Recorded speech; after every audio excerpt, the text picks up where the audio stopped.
प्रणाम मित्रों। सक्रिय ध्यान का, डायनामिक मेडिटेशन का ओशो जगत में बहुत महत्व है। यहाँ पे जितने भी सारे मित्र बैठे हैं वो हर बार मुझसे पूछते हैं, कम से कम जो नए लोग आते हैं, कि हम लोग तो कैंप में वीडियोस देख कर आए, हमने लोगों को उछलते कूदते देखा, रोते हुए देखा, बहुत अट्रैक्ट करता है कि कौन सा ध्यान है। तो ऐसे मित्रों को मैं बता दूं कि ये जो सक्रिय ध्यान है, ये जो डायनेमिक मेडिटेशन है, उसमें क्या होता है, क्यों होता है। क्योंकि अमूमन क्या होता है कि जितने भी लोगों ने ऐसी वीडियोस देखी होती हैं या कहीं सुना पढ़ा होता है, तो खुद हैरान हो जाते हैं कि ये कैसा ध्यान है कि लोग उछल रहे हैं, कूद रहे हैं, हाहू कर रहे हैं, तो समझ नहीं पाते। तो कुछ लोग तो बहुत अट्रैक्ट होते हैं, वो सोचते हैं कि क्यों ना हम भी सीखें। तो इसलिए शायद आप लोग भी यहीं पर हैं। और जैसा आप लोग मुझे कह भी रहे थे कि इस बारे में बताएं, तो एक संचालक होने के नाते, शिविर संचालक होने के नाते मेरी जिम्मेदारी भी बनती है, कर्तव्य भी बनता है कि मैं आप लोगों को पूरे विस्तार स्वरूप इस ध्यान के बारे में बताऊं कि ये जो सक्रिय ध्यान है, डायनेमिक मेडिटेशन है, वो एग्जैक्टली है क्या। तो पहले तो मैं आपको बताऊं कि ये जो सक्रिय ध्यान है, सक्रिय यानी कुछ करना। क्योंकि ओशो से पहले जो भी ध्यान की विधियां थी, या यूं कहो ध्यान की जो अर्थ और परिभाषा थी, उसका ध्यान का मतलब ही होता है आंख बंद करके चुपचाप बैठना। ये हम अमूमन सुनते हैं, समझते हैं कि यही मतलब होता है ध्यान, यानी चुपचाप बैठना, हिलना डुलना भी नहीं, बोलना भी नहीं, हंसना रोना भी नहीं। तो क्योंकि इस विधि में, इस ध्यान विधि में हम कुछ करते हैं, सक्रिय होते हैं, इसलिए इसको सक्रिय ध्यान कहा जाता है। तो पहले तो आप इसके शाब्दिक अर्थ को समझें कि इसे सक्रिय ध्यान क्यों कहा जाता है। सक्रिय यानी कुछ करना। तो इससे पहले की जो भी विधियां थी उसमें हम कुछ एक्टिविटी नहीं करते थे, इसलिए इसको एक्टिव मेडिटेशन भी कहा जाता है। इंग्लिश में इसको हम कहते हैं डायनामिक मेडिटेशन। यहाँ पे डायनामिक के दो मतलब हो सकते हैं और होते हैं। एक डायनामिक का मतलब होता है, जैसे हम कहते हैं ना डायनामाइट बम। जैसे आपने देखा होगा कि जब हमें कोई पहाड़ी उड़ानी होती है तो उसमें डायनामाइट बम फिट करते हैं और उड़ाते हैं, वो विस्फोट होता है और वो जो भी कचरा जमा होता है, जो भी रुकावट होती है, वो उड़ जाती है, फैल जाती है, जगह खाली हो जाती है। तो एक डायनामिक का ये वर्ड होता है। और एक डायनामिक का होता है बहुआयामी, जिसके बहुत सारे कोण हैं, जो बहुत एंगल्स में काम करता है। तो जिन मित्रों को ये नहीं मालूम डायनामिक मेडिटेशन का अर्थ, वो भी आज समझ पा रहे होंगे कि डायनामिक यानी बहुत विभिन्न आयामों पे काम करने वाला, हमारे व्यक्तित्व के विभिन्न विभिन्न कोणों पर काम करता है। तो इसीलिए इसको डायनामिक मेडिटेशन कहा जाता है।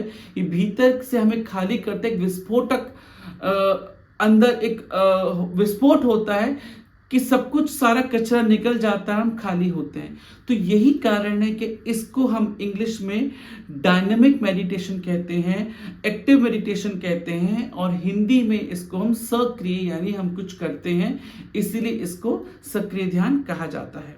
तो आशा है आपको वर्ड का मीनिंग तो पता चला होगा कि इसको डायनामिक या सक्रिय ध्यान क्यों कहा जाता है।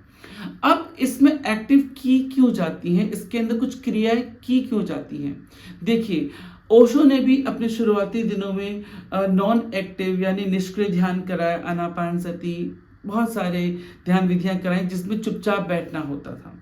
लेकिन ओशो ने देखा कि आदमी जब चुपचाप बैठते हैं, हम ध्यान में जाते हैं, तो इससे शरीर तो शांत हो जाता है, हम स्टेबल तो हो जाते हैं, हम ठहर तो जाते हैं, लेकिन उस मन का क्या, उस विचार का क्या, उस भावनाओं का क्या, उस कुंठाओं का क्या, वो तो जमी रह जाती हैं, वो तो निकल ही नहीं पाती।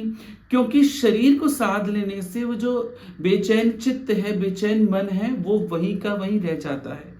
तो इसीलिए ओशो ने वो जो मवाद है, वो जो कचरा है, वो जो मन का मैल है, वो जो बेचैनी है, जो अस्थिरता है, वो निकल सके, ओशो ने कुछ एक्टिविटीज इसमें जोड़ी। अब एक्टिविटीज कौन सी जोड़ी, वो कैसे उपयोगी होती है, उस पर अभी हम बात करते हैं। क्योंकि ओशो फिर एक चीज ये भी कहते हैं कि जो भी हमारे अंदर मन की थकावट है, चिंताएं हैं, या जो भी पीड़ाएं हैं, उसका सारा जो नुकसान है सिर्फ हमारे मन को ही नहीं होता, शरीर को भी होता है। क्योंकि हमारे शरीर में छोटी छोटी ग्रंथियां बन जाती हैं, नसें होती हैं, ब्लॉकेजेस होती हैं। तो जो हम जैसा हमारा मन होता है, क्योंकि बेसिकली हम साइकोसोमेटिक है, हम मन शरीर हैं, जैसा हमारा मन होता है ऐसे ही हमारा शरीर प्रतिक्रिया करता है और वैसे ही रोग घिरता है। तो ओशो ने गहन अध्ययन के बाद, प्रयोग के बाद पाया कि मन की बेचैनी, मन के जो रोग हैं वो शरीर पे भी प्रकट होते हैं और शरीर में भी जमा होते हैं, कैंसर बनता है, मवाद बनता है। तो उसका क्या, तो उसको निकालने के लिए, मन को खाली करने के लिए, शरीर को पटकने के लिए ओशो ने इसको एक्टिव मेडिटेशन बनाया, इसको डायनामिक मेडिटेशन बनाया। इसके जो चरण है वो इसी बात के घोतक है, परिचायक है कि किस तरह इस ध्यान को किया जाना चाहिए और तभी ध्यान आपको फलेगा। तो इस ध्यान के 5 चरण हैं। पहला चरण 10 मिनट का, दूसरा चरण 10 मिनट का, तीसरा चरण 10 मिनट का और चौथा और 5वां चरण 15-15 मिनट के हैं। इसमें मैं ये स्पष्ट कर दूं, ओशो बहुत बारीकी से समझाते हैं कि ये जो ध्यान विधि है, एक तो आपको शुरू की जो 3 स्टेप्स हैं, चरण है, वो आपको पूरी संजीदगी से करना है पूरे, तभी आप चौथे चरण में जा पाएंगे। अब पहले वो 3 चरण क्या है वो हम समझते हैं। जो पहला चरण है, आप इसका वीडियो भी देख सकते हैं, इसकी ऑडियो भी अवेलेबल है, म्यूजिक के साथ किया जाता है। हाँ, एक चीज मैं विशेषकर आप सभी को बता दूं, जो भी नए सन्यासी, पुराने सन्यासी मित्र यहाँ बैठे हुए हैं, ओशो की जितनी भी ध्यान विधियां हैं, खासकर एक्टिव, उनका एक स्पेसिफिक म्यूजिक है।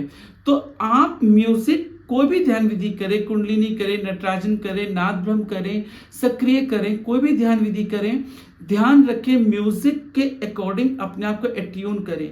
ऐसे समझे कि म्यूजिक आपके अंदर चल रहा है।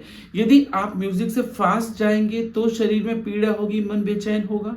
यदि म्यूजिक से आप स्लो जाएंगे, एकदम ऑफ बीट जाएंगे, तो भी आपका ध्यान नहीं लगेगा और आपको पीड़ा, दर्द या ध्यान भटकेगा। तो जिन भी लोगों को ये प्रॉब्लम आती है, वो एक सबसे बड़ी प्रॉब्लम ये भी है कि वो अपने आप को म्यूजिक के अकॉर्डिंग एट्यून नहीं कर पाते। तो जैसे ही वो अपने आप को म्यूजिक के अकॉर्डिंग, स्पीड के अकॉर्डिंग तोड़ते हैं, तो वो उनके शरीर में पीड़ा होने लगती है। तो आइए अब हम जानते हैं स्टेप बाय स्टेप इस ध्यान को कैसे किया जाए और उसके क्या फायदे हैं। पहले 10 मिनट में आपको लगातार अपने नाक से श्वास फेंकनी होती है। नाक से, जी हाँ, मतलब लगातार नाक से, मुंह से नहीं। कई लोग मुंह से फेंकने लगते, नहीं, लगातार फेंकनी है, बिना रुके फेंकनी है। सांस लेने पर ध्यान नहीं देना, सांस अपने आप स्वतः आ जाती है। ओशो कहते हैं एक सांस पर दूसरी सांस चढ़ जानी चाहिए। जस्ट तो आप फेंक रहे हैं, आपको ऐसे नहीं करना, लेने पर जोर नहीं, कॉन्टिन्यूस बस आपको श्वास फेंकनी है, फेंकनी है, फेंकनी है।